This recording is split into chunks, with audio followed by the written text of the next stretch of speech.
Well, good evening, everyone. Thank you for having me. I hope everyone can hear me. How to respond to a lot of this. First of all, on the bar, you said you admitted yourself that the bar had been set quite high. I would suggest, though, that the burden of proof is on the proposer rather than on us. It quite clearly says Islam is a religion of peace. I suggest you prove it. We've also been told here tonight when we opened that this debate must take place in the real world. Well, absolutely, yes, it must. It must take place in the real world. And I will describe what Islam is doing in the real world. We can sit and we can debate theocracy day in, day out. We will never agree. We can debate, is there a God, isn't there a God, is the Quran real, isn't it? None of it actually matters. What matters is what happens in the real world, as my opponent quite rightly said. My side of the argument is regularly told that we've heard it again tonight, we were described somewhat as hate. We were told that we are demonizing Islam, whipping up fear of Islam. Not the first time I've been accused of this, probably won't be the last. But let me just say, and let's take this into the real world as we've been advised to do. Let me tell you what actually whips up fears of Islam.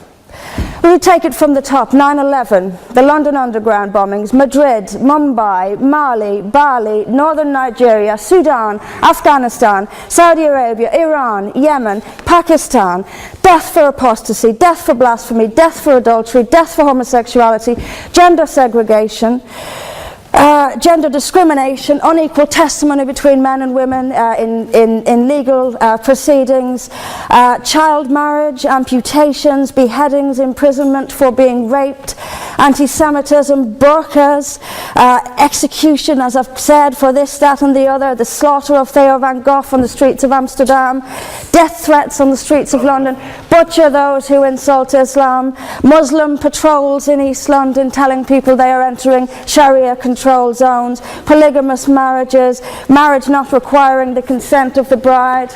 This is what causes fear of Islam. It is not me, it is not my colleagues on this side. What information on that point? If Islam and Muslims are responsible for the Muslim patrols, I'm not finished. I'm not. I mean, let me speak on. But the point is that it is not I or my fellow debaters on this side who are causing fear of Islam. It is the actions of Muslims that are causing fear of Islam. That is the real world. That is where we actually live. Then we'll be told that this is just the extreme fringe of Islam. Well, let me have a look at Saudi Arabia. Saudi Arabia, the birthplace of Islam, the custodian of its holy sites. In Saudi Arabia, a woman is not allowed to drive. She is not allowed to leave the house without a mahram. She is not allowed to vote, although they've been incredibly generous by allowing some votes in the next elections. This is apparently the extreme fringe of people are executed for blasphemy, executed for apostasy. In Saudi Arabia, the birthplace of Islam, we'll be told that's the extreme fringe of Islam. No, it is not. Calling Saudi Arabia the extreme fringe of Islam is like calling the Vatican the extreme fringe of Catholicism. Sorry, it just doesn't work. Then we'll be told that we've misunderstood. Violent Muslims have misunderstood. Saudi Arabia has misunderstood. Iran, which stones people to death for adultery, has misunderstood. Yemen, which marries children at the age of 9, has misunderstood. Has there ever been a more spectacularly misunderstood religion than Islam? It seems that these nations who apply it as their laws, nations which have the Quran as their constitution, innumerable nations, where there is no free speech, where there is no freedom of religion, they've all got it wrong. They've all got it wrong. It's quite a spectacularly misunderstood religion.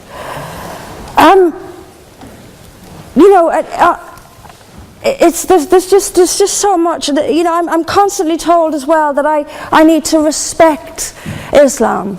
I'm never quite given a good enough reason why. I am under no greater obligation to respect Islam than I am any other beliefs. I'm under no more obligation to respect a woman oppressed in the name of Islam than if she is oppressed by the BNP or anyone else.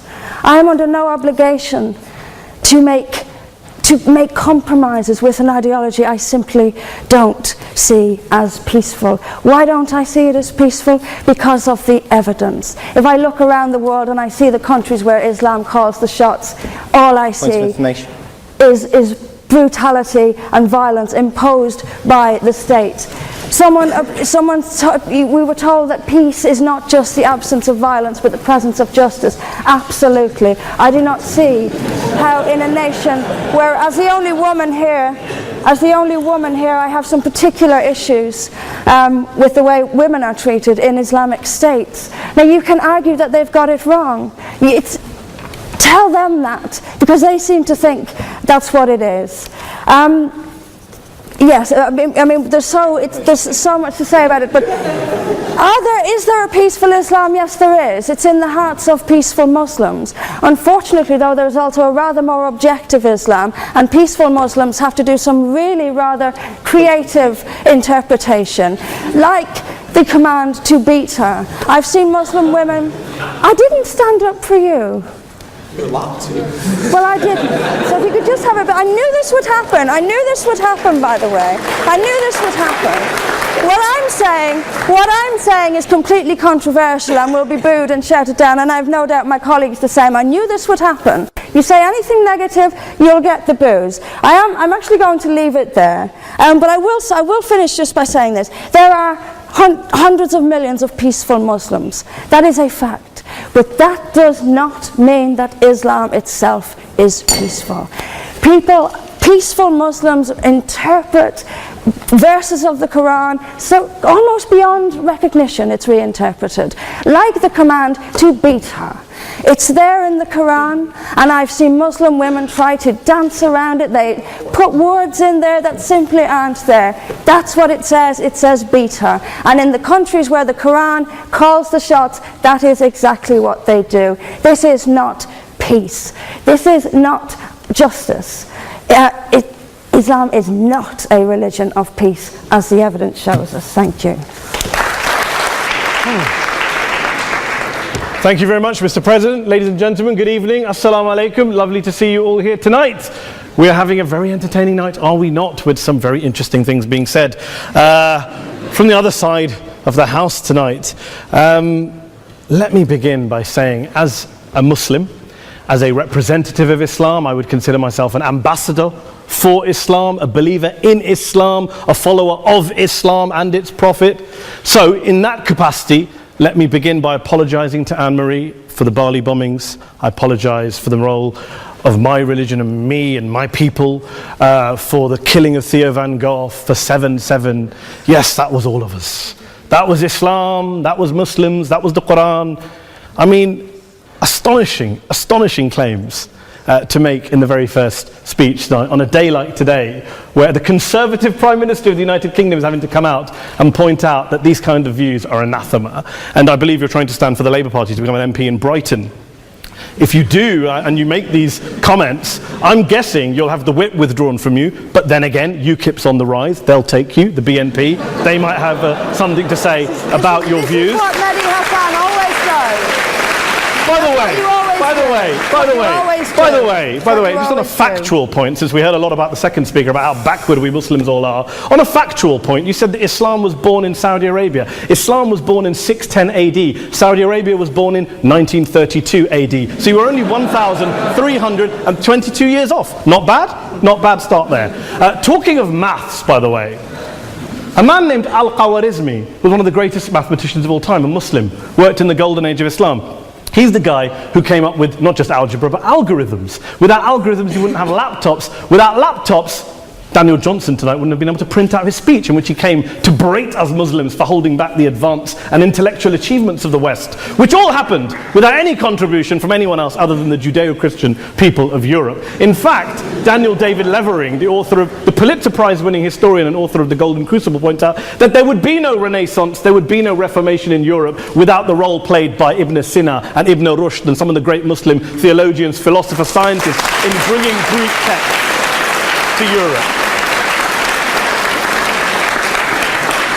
As for this being our university, I will leave that to the imagination as to who is our and who is there. I studied here too. An astonishing set of speeches so far making this case tonight.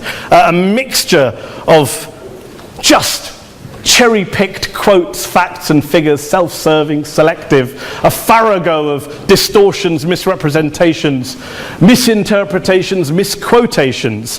Daniel talked about my article in the New Statesman, which got me a lot of flack, where I talked about the anti-Semitism that is prevalent in some parts of the Muslim community, which indeed it is. Of course, I didn't say in that piece that it was caused by the religion of Islam. In fact, modern anti-Semitism in the Middle East was imported from, finish the sentence, Christian, Judeo-Christian Europe, where I believe some certainly bad things happened to the Jewish people. In fact, Tom Friedman, Jewish-American columnist in the New York Times, told me in this very chamber last week that he believed, had Muslims been running Europe in the 1940s, 6 million extra Jews would still be alive today. So I'm not going to take lessons in anti-Semitism from someone who's here to defend the Judeo-Christian values of a continent that murdered 6 million Jews.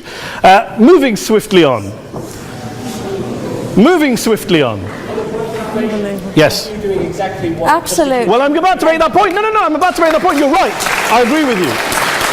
I agree with you 110%. That is my point. I don't think Europe is evil or bad. I'm a very proud European. I don't want to judge Europe on that basis, but if we're going to play this gutter game where we pull out the Bali bombing and we pull out examples of anti-Semitism in the Islamic community, then of course I'm going to come back and say, well, hold on. I mean, look, let's be very clear. Daniel here was a last-minute replacement for Douglas Murray, who had to pull out. And Douglas and I have a well-documented differences, but to be fair to Douglas, as to be fair to Anne-Marie and to Peter, Atheists see all religions as evil, violent, threatening. What the problem I have with Daniel's speech is that Daniel comes here to run this robust defense of Christianity, forgetting that his fellow Christians, people who said they were acting in the name of Jesus, gave us the Crusades, the Spanish Inquisition, the anti-Jewish pogroms, European colonialism in Africa and Asia, the Lord's Resistance Army in Uganda, not to mention countless arson and bomb attacks on abortion clinics in the United States of America to this very day. I would like a little bit of humility from Daniel first before he begins lecturing other communities and other faiths on violence, terror and intolerance. But, no thank you. Some water. But I would say this, to address the gentleman's very valid point here, I'm not going to play that game. I don't actually believe that Christianity is a religion of violence and hate because of what the LRA does in Uganda or what Crusaders did to Jews and Muslims in Jerusalem when they took back the city in the 12th or 13th or whatever century it was. I believe that Christianity, like Islam, like pretty much every mainstream religion, is based on love and compassion and faith. I do follow a religion in which 113 out of the 114 chapters of the Quran begins by introducing the God of Islam as a God of mercy and compassion. I would not have it any other way. I don't follow a religion which introduces my God to me as a God of war, as some kind of Greek God of wrath, as a God of hate and injustice. Not at all. As Adam pointed out, you go through the Quran and you see the mercy and the love and the justice. And yes, you have verses that refer to warfare and violence. Of course it does. This is not a motion about pacifism. I'm not here to argue that Islam is a pacifistic faith. It is not. Islam allows military action, violence in certain limited contexts. And yes, a minority of Muslims do take it out of that context. But is it religious? We talked about Woolwich. Daniel and Anne-Marie have suggested that it's definitely religion that's behind all of this. Well, actually, what I find so amusing tonight is we're having a debate about Islam, and the opposition tonight have come forward. We have a graduate in law, a graduate in modern history, a graduate in chemistry, and you know, I admire all of their intellects and their abilities, but we don't have anyone who's actually an expert on Islam, a scholar of Islam, a historian of Islam, a speaker of Arabic, even a terrorism expert or a security expert or a pollster, let alone to talk about what Muslims believe or think. Instead, we have people coming here, putting forward these views, putting forward these sweeping opinions. Listen to Professor Robert Pape of the University of Chicago, one of America's leading terrorism experts who, unlike our esteemed opposition tonight, studied every single case of suicide terrorism between 1980 and 2005, 315 cases in total. And he concluded, and I quote, "There is little connection between suicide terrorism and Islamic fundamentalism or any of the world's religions. Rather, what nearly all suicide terrorist attacks have in common is a specific secular and strategic goal to compel modern democracies to withdraw military forces from territory that the terrorists consider to be their homeland." And the irony is, when we talk about terrorism, the irony is that the opposition and the Muslim terrorists, the Al-Qaeda types, actually have one thing in common. Because they both believe that Islam is a warlike, violent religion. They both agree on that. They have everything in common. Osama bin Laden would be nodding along to everything he's heard tonight from the opposition side. He agrees with them. The problem is that mainstream Muslims don't. The majority of Muslims around the world don't. In fact, a gentleman here started quoting all sorts of polls. Gallup carried out the biggest poll of Muslims around the world, of 50,000 Muslims in 35 countries. 93% of Muslims rejected 9/11 and suicide attacks. And of the 7% who didn't, they all, when polled and focus grouped, cited political reasons for their support for violence, not religious reasons. And as for Islamic scholars and what they say, well, Daniel talks about our University of Oxford. We'll go down to Oxford Centre for Islamic Studies, get hold of a man named Sheikh Afifi al-Akiti, who is a massively well-credentialed and well-respected Islamic scholar who has studied across the world, who in the days after 7/7 published a fatwa denouncing terrorism in the name of Islam, calling for the protection of all non-combatants at all times, and describing suicide bombings as an innovation with no basis in Islamic law. Go and listen to Sheikh Tahir al-Qadri, one of Pakistan's most famous Islamic scholars, who published a 600-page fatwa condemning the killing of all innocents and all suicide bombings unconditionally without any ifs or buts. There's nothing new here. This is mainstream Islam, mainstream scholarship, which has said this for years. You don't go out and kill people willy-nilly in the high street or anywhere else, on a bus or a mall, based on verses of the Quran that you cherry-pick without any context, any understanding, any interpretation, or any commentary. Point of information. Please. What about stoning of women, for example, in such lives? Well, It doesn't happen apparently. I didn't say it doesn't happen at all. I never said it didn't happen. I don't blame Islam. Yes, it's a very good point. And a lot of us are campaigning against that. And we're campaigning against it in the name of Islam. We're campaigning against it in the name of various interpretations of Islam. Anne-Marie comes and scares us with her talk of Sharia law. I would like to see the book of Sharia law. It doesn't exist. People argue over what Sharia law is. And you empower the extremists by saying there is only one version. You empower them all. I don't believe you took any interruptions, Anne-Marie, so I think you should stay there for a moment. Several countries. Here's what we're dealing with. Here's what we're dealing with. I took your point. Here we are dealing with a 1400-year-old global religion, followed by 1.6 billion people in every corner of the world, a quarter of humanity, of all backgrounds, cultures, ethnicities. And yet the opposition tonight wants to generalize, stereotype, smear in order to desperately win this debate. And here's my question, if we're going to generalize and smear. If, okay, people say yesterday's bombers, and we've got to be careful, there's a trial going on, were yesterday's attackers, motivated by Islam? Big debate. I don't believe they were. Let's say they were. Let's say Faisal Shahzad, the Times Square bomber, was motivated by Islam. Let's assume, for sake of argument, that Richard Reeves, the shoe bomber, was motivated by Islam. If Islam is responsible for these killings, if Islam is what is motivating these people, and Islam is therefore not a religion of peace, a religion of war, then ask yourself this question: why aren't the rest of us doing it? Why is it such a tiny minority of Muslims are interpreting their religion in the way that the opposition claim they are? Let's assume there are 16,000 suicide bombers in the world. There aren't. Let's assume there are for the sake of argument. That's 0.001% of the Muslim population globally. What about the other 99.99% of Muslims who the opposition tonight either ignore or smear? The reality is that the rest of us aren't blowing ourselves up tonight. The reality is that the opposition came here tonight not worried about the fact that me and Adam might pull open our jackets and blow ourselves up tonight because we're followers of a warlike warrior religion which wants to take over Europe and Daniel's university. The issue is this.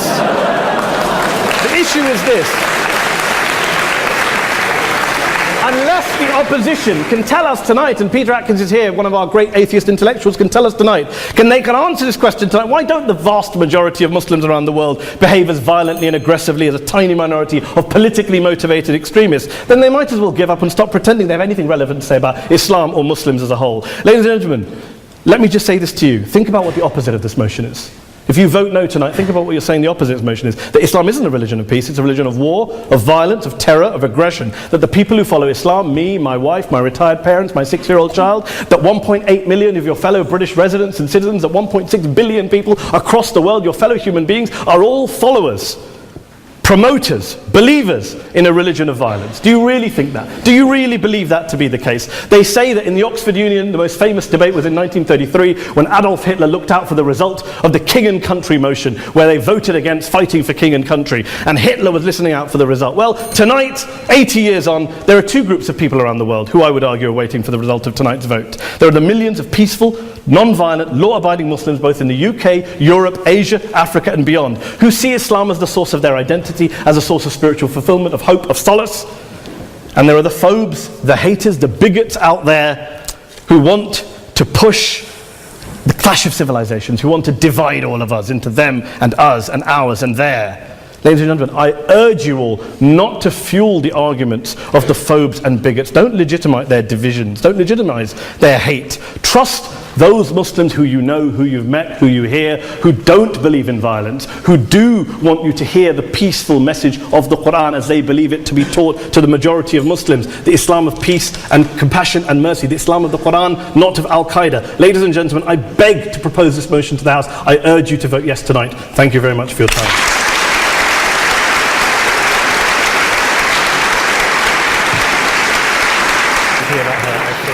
In it, as good men will find anywhere. But we, through examples of the behavior that Islam inspires and often condones, and by seeking to show that Islam has an intrinsic fault, long for Islam 2.0. Islam 2.0, Islam's enlightenment, will have an emphasis on humanity, subtlety, harmony, and reason, and be virtuous. On that point, this evening, though, you are judging Islam 1.0, not Islam 2.0. By opposing the motion, you will be encouraging the emergence of what most of humanity really longs for, but which does not yet exist. Please, for the sake of humanity, oppose.